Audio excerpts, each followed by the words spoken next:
Hi everybody, my name is William. You're watching Williampedia. I make videos about funny historical facts that I find online. Subscribe if that sounds interesting to you, or subscribe if you think that I'm hot. If you think that I'm hot, you need to also leave a comment down below that says yes and include your phone number. Do not text these people if you're not me. Okay, now that that's out of the way, today we're talking about historical people who actually died of laughter. First of all, death from laughter is highly unusual, but it's entirely possible. There's only a handful of cases that have been documented where somebody actually died from laughing too hard at something. It's typically believed that these instances are caused by some kind of pre-existing condition within the brain or diseases that maybe it's been exposed to, or more valid reasons than just it happens. Could be diseases, could be genetic, could be physical, generally anything that has caused some kind of serious damage to the brain. These aren't just normal healthy people up walking around, these are people who have some kind of pre-existing condition. I mean, to put it simply, paroxysms of risibility may precipitate episodes of muscular atonia and galactic syncope, phenomena that can secondarily culminate in cataplectic collapse. To put it even more simpler, the brain gets hurt, forgets to breathe. To put it simpler, brain hurt. All right, that's enough brain talk. Nerds! Let's get into it.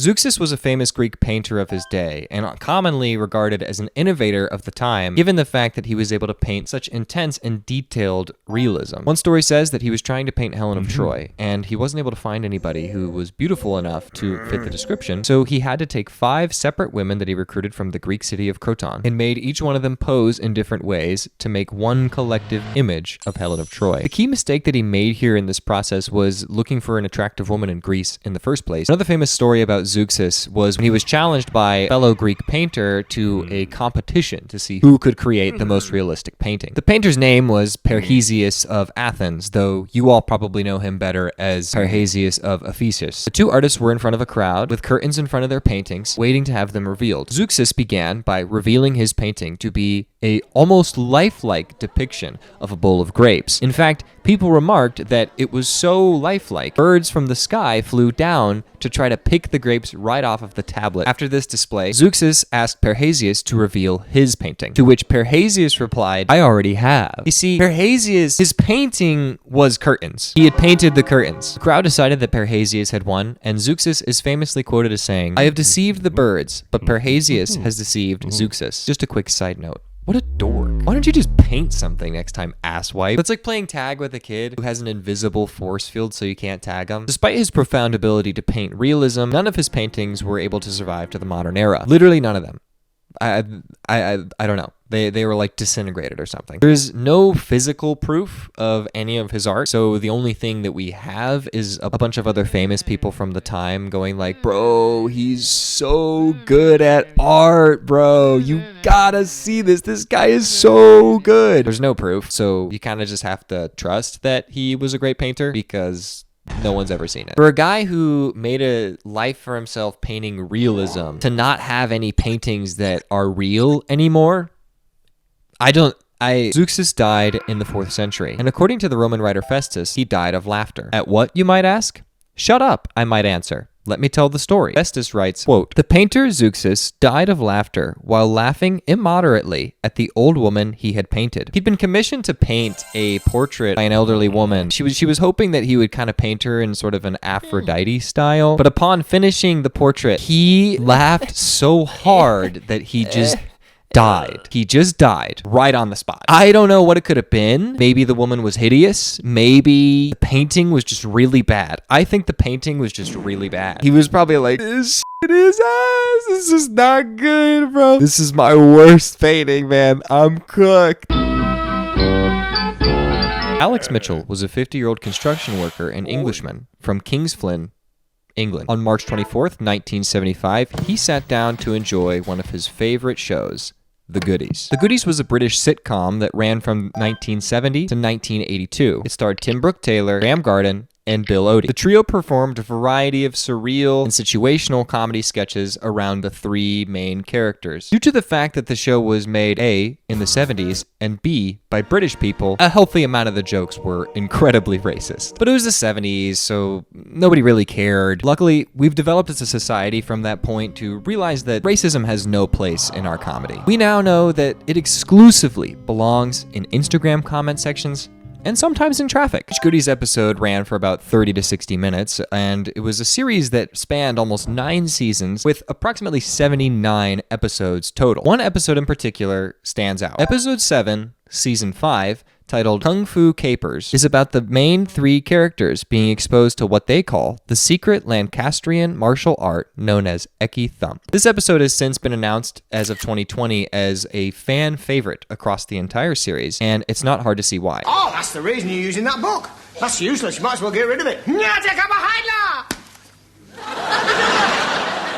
Fun? How'd you do it? Alex Mitchell was in fact one of those devoted fans. He was such a devoted fan that we can now finally get back to the original topic of this video. Alex reportedly sat down on the couch, laughed for 25 minutes straight, slumped down, and died immediately. That specific episode is about 27 minutes long, which means that he laughed for pretty much the entire thing and then died. I guess it's safe to say that he might have thought it was funny, maybe. I actually watched the episode on Daily Motion because you can get it there for free, and it was pretty funny. I didn't die. His widow would actually later write a letter to the Goodies thanking them for letting her husband's last moments be ones of joy. He had a cardiac condition or something, but I don't think that that's nearly as funny as saying that a guy died because he laughed too hard at blackface. That's the real danger of racism, I think, is that it's too funny. Funny side fact to do with the Goodies, apparently a pregnant 32-year-old woman was watching the show and laughed so hard during the episode that she went into labor in her living room in the middle of the episode. Despite the unimaginable pain of giving birth to a child,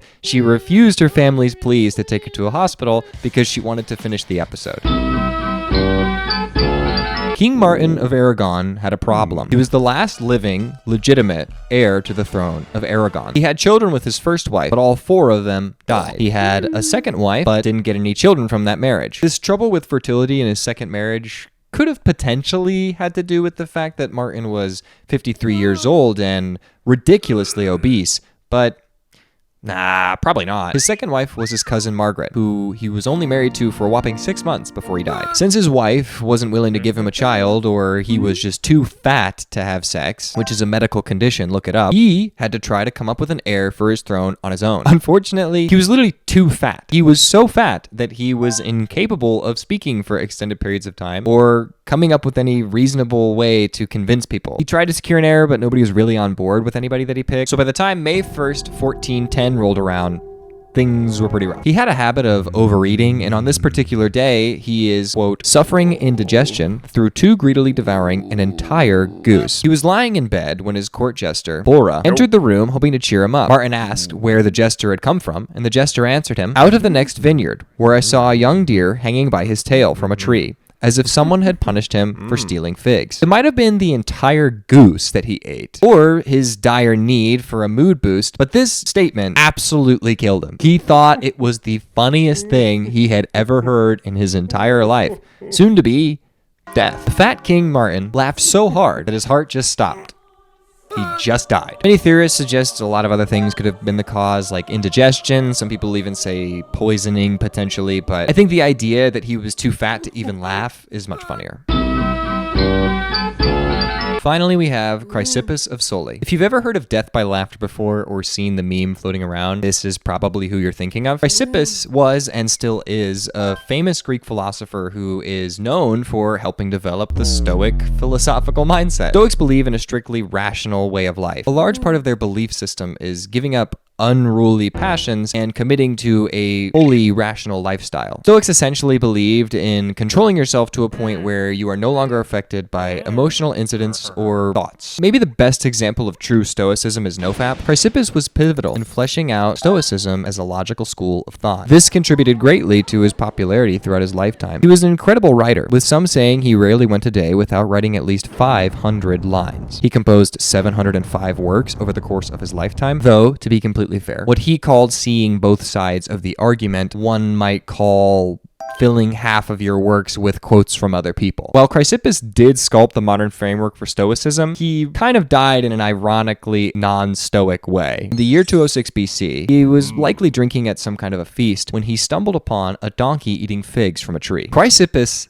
thought this was hilarious. In fact, he thought it was so funny, he grabbed the nearest woman just to tell her this joke. "Now give the donkey a drink of pure wine to wash down the figs," he said. Finding his own joke so funny, he apparently began to laugh so hard, he fell to the ground, convulsed till he foamed at the mouth, and died. The godfather of Stoicism literally died because he couldn't control his emotions. It doesn't get much more poignant than that. That's the video. Hope you guys enjoyed. I'm probably gonna make some more of these if they're good, so let me know.